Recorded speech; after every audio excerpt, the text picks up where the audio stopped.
આજે હું હળવદના કયો રસ્તો કહેવાય પહેલા ઘનશ્યામપુર ખાતે અત્યારે નાલાનું કામ ચાલી રહ્યું છે અને મોરબી જિલ્લાનું હળવદ તાલુકાનું ઘનશ્યામપુર ગામ ખાતે અત્યારે આ પુલિયાનું 4 મહિનાથી આ કામ ચાલુ છે। અત્યારે સ્કૂલના છોકરાઓ પણ આયા કરે તણાઈ જાય એવી પરિસ્થિતિમાં છે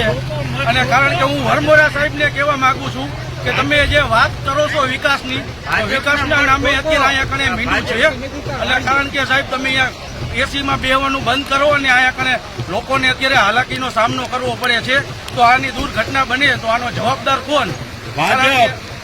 ભાજપને મત ઠોકો એટલે આવડી હેરાન થઈ જાય કારણ કે અત્યારે લોકોને અત્યારે હાલાકીના સામના કરવા પડતા હોય છે અને આટલું નાના બાળકો તમે અત્યારે જોઈ શકો છો બધા વાહન વ્યવહાર બંધ છે અત્યારે ઠપ થઈ ગયું છે એટલે વરમોરા સાહેબને હું એટલી વિનંતી કરું છું કે તાત્કાલિક ધોરણે